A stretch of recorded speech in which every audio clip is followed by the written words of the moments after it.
নমস্কার, কেমন আছেন সবাই? আরেকটি ব্লগে আপনাদের সবাইকে স্বাগত জানাই। রাত্রি এখন 12:45। এই সময় কাজ থেকে আজকে বাড়িতে ফিরছি, আর আজকের ব্লগটা শুরু করছি এরকম অদ্ভুত সময়ে। কোনো দিন এইরকম সময় তো ব্লগ করা হয় না। আসলে আজকে সারা দিনটা এমনভাবে কেটেছে, তাতে ভিডিও করা তো দূর, ঠিক মতন খাওয়া দাওয়ারও সময় পাইনি।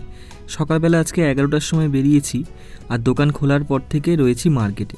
আমি একদিকে, জয়ন্তীদি একদিকে। আজকে এমন বাজে একটা শিডিউল আমাদের ছিল। আজকে অনেকজন চরিত্রের লুকসেট হয়েছে একটা নতুন সিরিয়ালের, এবং আগামীকালই তাদের প্রোমো হবে। এবারে চরিত্ররা কে কে কোনটা করবে সেটা আমরা জেনেছি অনেক পরে। কার মাপে কি কিনবো সেসব কিছুই জানি না। কাজ প্রচুর, কিন্তু সময় অল্প। সারাটা দিন আজকে সকাল থেকে স্কুটি চালিয়ে বিভিন্ন জায়গাতে কলকাতা শহরের প্রত্যেকটা দোকানে প্রায় অলমোস্ট ঘোরা হয়ে গেছে। সেখান থেকে এক একটা জিনিস পছন্দ হয়েছে, সেগুলো কিনে নিয়ে এসেছি একবার দর্জিতে, আবার সেখান থেকে গিয়েছি পরের দোকানে। তারপরে দুপুর 1টার সময় ছিল আজকে আমাদের লুকসেটের কল টাইম, কিন্তু আমরা 1টার সময় যেতে পারিনি। আর্টিস্টরা ওদিকে এসে বসে আছে, মেকআপ, ড্রেস সব এসে বসে আছে, কিন্তু যেগুলো পরে লুকসেট হবে সেই জামাকাপড় তখনও আমাদের কেনা চলছে। তখন 3:30 বাজে।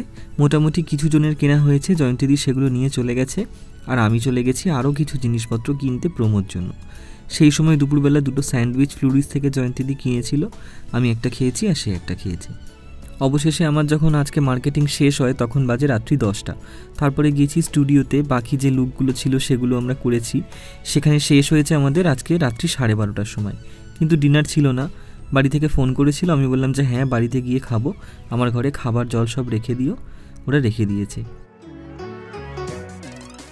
যারা বলেন কলকাতা শহর থেকে খোলা আকাশ দেখা যায় না, তারা এই রাস্তাটায় আসবেন। আমার বাড়ির পাশেই এটা। পাটুলি থেকে আমার বাড়ির দিকে যাচ্ছি। এত সুন্দর খোলা আকাশ দিনের বেলা, রাত্রেবেলা, সন্ধেবেলা আপনি দেখতে পাবেন। রাত্রেবেলা তারা ভরা আকাশ, সেটা দেখে আপনার সেই ধারণা ভুল হয়ে যাবে। চলে এসেছি বাড়ির কাছে, আর কিছুক্ষণের মধ্যেই পৌঁছে যাব।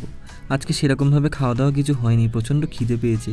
গিয়ে একটু ফ্রেশ হয়ে প্রচণ্ড গোগ্রাসে আজকে খেতে হবে। আবার কালকে পরের দিন সকাল 6টার সময় কল টাইম। বাড়িতে চলে এসেছি। একটা সময় ছিল যখন প্রথম তখন এসে এই সময় ডাকতে হতো। এখন আর কাউকে ডাকতে হয় না, দরজা খোলা থাকে, আমি এসে আমার মতন ঢুকে যাই। চলুন ভেতরে যাই, অনেক রাত হয়েছে। আমি সকালবেলা তালা দিয়ে যাই না। আমার বাবা কাজ থেকে এসে ফিরে সন্ধেবেলা আমার রুমে তালা মেরে আর চাবিটা এমন একটা জায়গাতে রেখে দেয় যেখানে আমি খুঁজে পাবো। শুধু আমার বাড়ির লোক আর আমি জানি। আমার 2-3টে বেড়াল বাচ্চাও রয়েছে, একবার দেখে নিচ্ছি তারা আশপাশে আছে কি না। তারাও জানেন আমার বাড়িতে আশ্রয় নিয়েছে, ওদেরকে আর তাড়াইনি, এখানেই থাকে এখন। আর আমার যে স্কুটিটা আছে, আমি স্কুটিটার ভেতরে যখন ঢুকিয়ে দিই, আমার ওই স্কুটির ফুটবোর্ডে আর সিটের মধ্যে দুজন শুয়ে থাকে। ওদেরকেও এখন আর তাড়াই না, ওরাও একটা আশ্রয় যখন নিজের মতন খুঁজে নিয়েছে তখন থাকুক। প্রায় 3 মাস হয়ে গেছে গাড়িটাকে আমার সার্ভিসিং করানো হয়নি।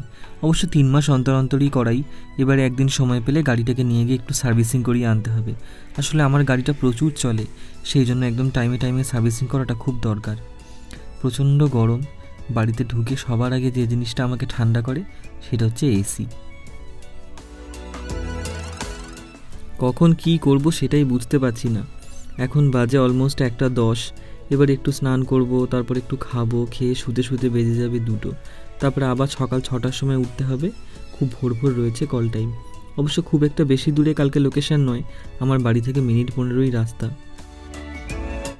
একটু হাত মুখ ধুয়ে নিয়েছি, এখন আর স্নান করলাম না, একদম ইচ্ছে করছে না। খাবার দিয়ে গেছে। আজকে রাত্রেবেলা রয়েছে একটুখানি পুঁই শাক চিংড়ি মাছ দিয়ে তরকারি একটা, আর রয়েছে খুব সুন্দর একটা চিকেন। কি দারুণ দেখতে হয়েছে দেখুন রঙটা। খাওয়া হয়ে গেছে। এখন বাজে রাত্রি 1:45, প্রায় 1:45 বেজে গেছে। এখনও শুতে পারিনি। এখন একটু ফোনে অ্যালার্ম দিয়ে দিই। আমি জানেন ফোনে অনেকগুলো অ্যালার্ম একসাথে দিই, কারণ রাত্রেবেলা এত টায়ার্ড হয়ে ঘুমিয়ে পড়ি, যদি সকালবেলা ঘুমটা কোনো রকমে না ভাঙে তখন হয়ে যাবে এক কেলেঙ্কারি। প্রথম অ্যালার্মটা দিই 6টার সময়, তারপরেরটা দিই 10 মিনিট পরে বা 15 মিনিট পরে। 6:10-15তে রাখি, তারপরে আবার 15 মিনিট পরে একটা রাখি। যদি প্রথম অ্যালার্মটাতে কোনো রকমে ঘুম ভেঙে অফ করে দিই, তাহলে আবার কিছুক্ষণ পরে অ্যালার্মটা বাজে, তখন ঘুমটা ভেঙে যায়। তখন উঠে বসে আবার পরের অ্যালার্মটার জন্য ওয়েট করি কখনো। আর যদি খুব একটা বেশি টায়ার্ড না থাকি তাহলে সেই সময় উঠে যাই, গিয়ে ফ্রেশ হয়ে চলে যাই। এ নিত্যদিনকার অভ্যেস। আর যেদিন আমার কাজ থাকে না বা শুটিং থাকে না, সেদিনে আমি রাত্রে শোয়ার আগে সবার প্রথমে যে কাজটা করি সেটা হচ্ছে পরের দিনের অ্যালার্মটাকে অফ করে দিই, কারণ সেই দিনটাকে বাই ডিফল্ট যখন ঘুম ভাঙছে সেই সময় ঘুমটা ভাঙতে দিই। আজকে অ্যালার্ম দিয়েছি 6টার সময়, 6:15 সময় আর 6:30 সময়, এই 3টে অ্যালার্মই হয়ে যাবে। রাত অনেক হলো, চোখে প্রচণ্ড ঘুম, শরীরও প্রচণ্ড টায়ার্ড, আর শরীর দিচ্ছে না।